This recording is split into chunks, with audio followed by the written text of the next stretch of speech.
friends, this is Emily from burlapkitchen.com, where I'm all about simplicity. Today we're going to be making a cute Easter egg nest decoration using some supplies from the Dollar Tree, some things from Hobby Lobby. The nest and the eggs are from Hobby Lobby, and some Minwax. So I'm going to go ahead, the circle here and the little candle holder both come from Dollar Tree.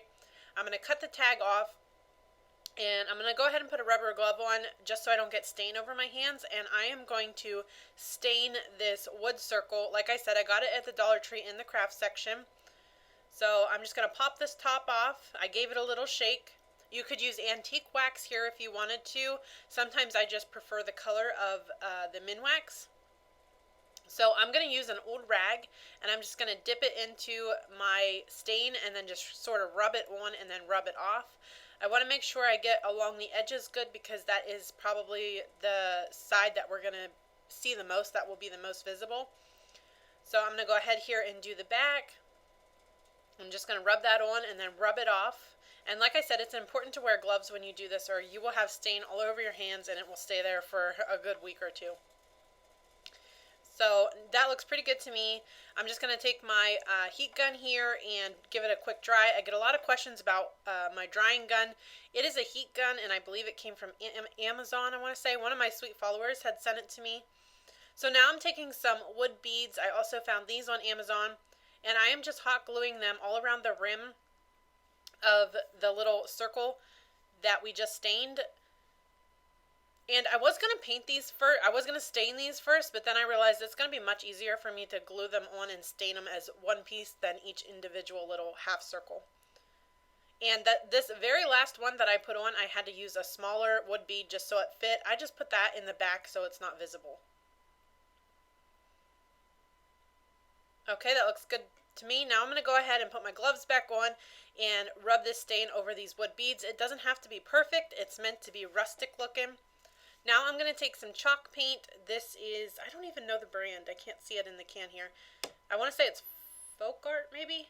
And any chalk paint will do though. And I'm just going to paint this glass candlestick that I got at Dollar Tree with the paint. You want to make sure it's covered good. And I'm just going to give it a quick dry here with my heat gun. Okay, now I'm going to dry brush some of this white chalk paint onto the circle that we just made. Usually a chip brush would work better for this technique, but I already had this brush laying here, so I figured I'd just go ahead and use it. So I want to get all sides of it, the front, the back, the side.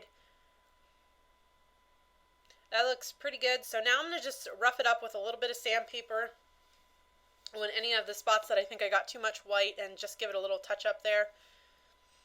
I'm going to go ahead and give a second coat of the chalk paint on this glass candlestick, just to give it full coverage. Sometimes the chalk paint's a little too thin with just one coat. I'm going to give it a quick dry here, and I'm just going to sand it. This is a sanding block. You can get them at Dollar General, but I actually found that a little square piece of sandpaper worked better for this, so I just went ahead and switched and used that. I'm trying to get all those edges. You can see where the paint's coming off. I want anything that has an edge to sort of rip off the paint.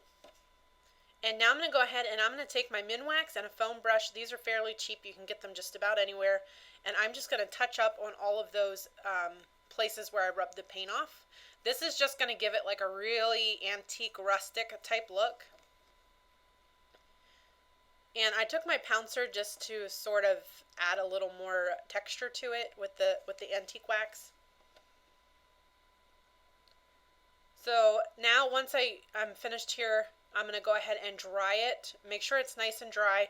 The wax, or the antique wax, not the wax, the stain is what I'm trying to say. It takes a little longer to dry than what the antique wax does.